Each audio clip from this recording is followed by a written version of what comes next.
Hello friends, welcome to my channel અરુકુક ગુજરાતીમાં. આજે બનાવીશું ગોટલીનો મુખવાસ. આજે આપણે બે અલગ અલગ રીતથી ગોટલીનો મુખવાસ તૈયાર કરીશું. તેમાં એક આપણે એકદમ નવી રીતથી બનાવીશું, જે ટેસ્ટમાં ખૂબ જ વધારે સારો લાગે છે. તો પૂરો વિડીયો ધ્યાનથી જુઓ. વિડીયો સારો લાગે તો લાઈક કરી દેજો, વધુને વધુ શેર કરી દેજો, અને મારી રેસિપીના બીજા નવા વિડીયો જોવા માટે ચેનલને સબસ્ક્રાઈબ ન કરી હોય તો સબસ્ક્રાઈબ કરી દેજો. તો ગોટલીનો મુખવાસ બનાવવા માટે મેં અહીં કેરીની ગોટલીઓ લીધી છે.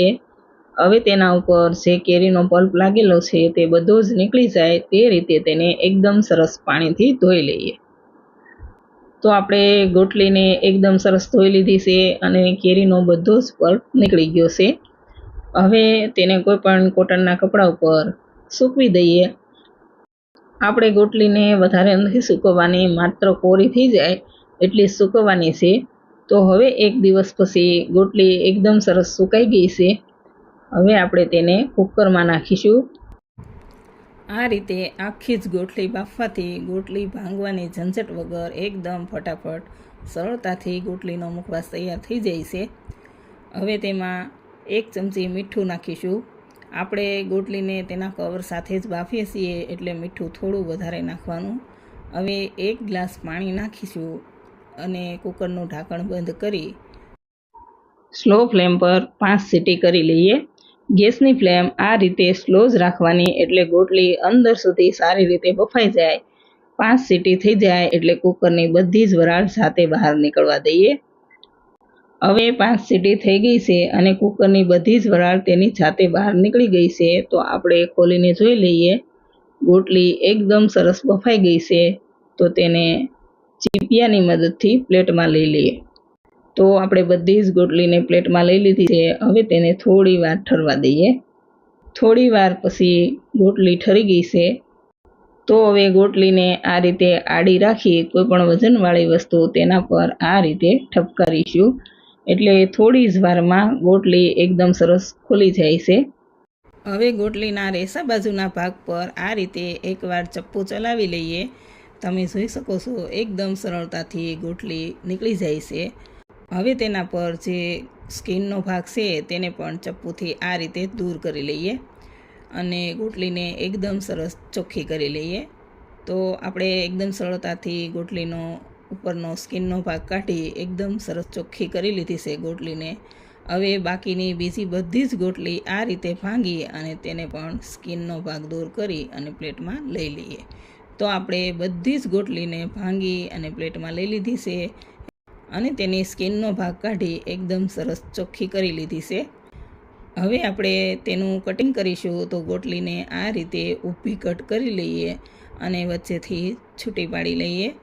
તમારે તેને આ રીતે પાટલા પર આડી રાખીને કટ કરવી હોય તો તે રીતે પણ કરી શકો છો. તમને જે રીત ફાવે તે રીતે તમારે તેનું કટિંગ કરી અને છૂટી પાડી લેવાની. તો હવે તેમાંથી અડધી ગોટલીનું આપણે આ રીતે કટિંગ કરી લીધું છે અને તેને પ્લેટમાં લઈ લીધી છે. હવે બાકીની બીજી અડધી ગોટલી છે તેને આપણે છીણીશું. હવે ખમણીમાં મોટું છીણ થાય છે તેમાં તેને છીણી લઈએ અને આ રીતનું છીણ તૈયાર કરી તેને સૂકવવા માટે પ્લેટમાં છૂટું છૂટું લઈ લઈએ. હવે તે જ રીતે બાકીની બધી જ ગોટલી છીણી અને છીણ તૈયાર કરી પ્લેટમાં લઈ લીધું છે. અહીં આપણે 2 પ્રકારના મુખવાસ બનાવવા માટે એક પ્લેટમાં ગોટલીનું કટિંગ કરી લીધું છે અને બીજીમાં તેનું છીણ તૈયાર કરી લીધું છે. હવે તેને 1 દિવસ ઘરમાં પંખા નીચે અને પછી એકદમ સરસ સુકાઈ જાય ત્યાં સુધી તડકામાં સૂકવી લઈએ. હવે 3 દિવસ પછી મુખવાસ એકદમ સરસ સુકાઈ ગયો છે. જે ગોટલીનું છીણ છે તેને સુકાતા બિલકુલ વાર નથી લાગતી, પણ આપણે કટિંગ કરેલી ગોટલીને 1 થી 1.5 દિવસ સુધી તડકામાં સારી રીતે સૂકવી લેવાની. હવે તેનો મુખવાસ તૈયાર કરીશું. તો મીડિયમ ફ્લેમ પર પેન ગરમ કરવા મૂકીશું. હવે તેમાં 1 ચમચી ઘી નાખીશું. ઘી ગરમ થાય એટલે જે ગોટલીનું કટિંગ કરેલું છે તે ગોટલી પેનમાં નાખીશું અને તેને મીડિયમ ફ્લેમ પર ચલાવતા રહી થોડી વાર સાંતળીશું. ગોટલીને આ રીતે સતત ચલાવતા રહી તેનો કલર ચેન્જ થાય ત્યાં સુધી તેને સાંતળીશું. તો થોડી વાર પછી તમે જોઈ શકો છો કે ગોટલીનો કલર ચેન્જ થઈ ગયો છે અને ગોટલી સરસ સંતળાઈ ગઈ છે. તો હવે તેને પ્લેટમાં લઈ લઈએ.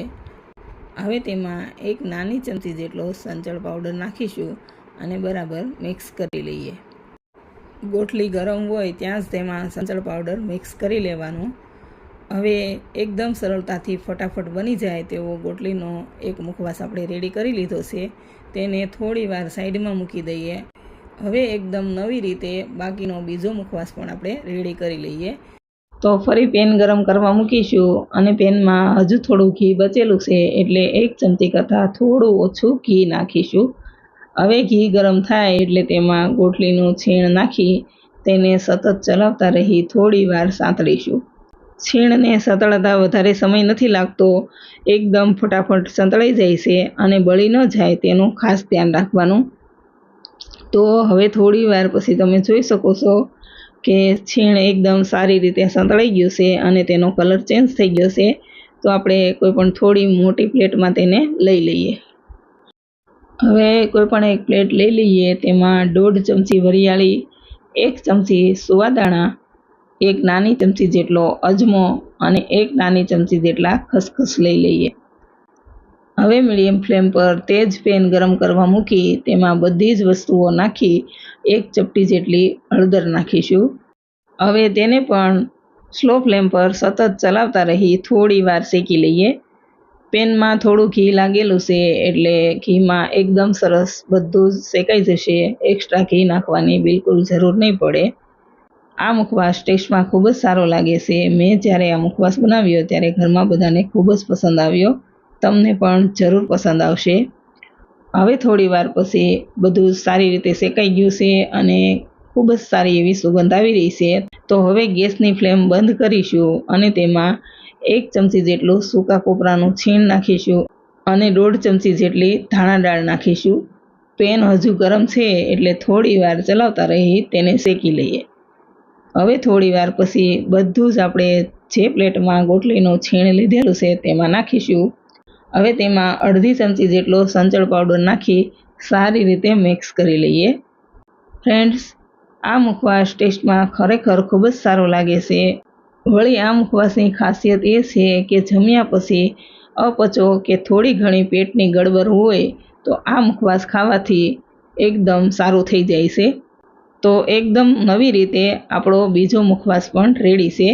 તો બંને મુખવાસને આપણે હવે પ્લેટમાં લઈ લઈએ. તો ફ્રેન્ડ્સ, ટેસ્ટી અને હેલ્ધી એકદમ ફટાફટ તૈયાર થઈ જાય તેવો અને બીજો એકદમ નવી રીતે ગોટલીનો મુખવાસ રેડી છે. તો આ મુખવાસ તમે જરૂર ટ્રાય કરજો. વિડીયો સારો લાગે અને મુખવાસ પસંદ આવે તો લાઈક કર્યા વગર બિલકુલ નહીં જતા. વધુને વધુ શેર કરી દેજો અને ચેનલ સબસ્ક્રાઈબ ન કરી હોય તો સબસ્ક્રાઈબ કરી દેજો. સબસ્ક્રાઈબ કરવાનો કોઈ ખર્ચ નથી લાગતો. Thank you for watching.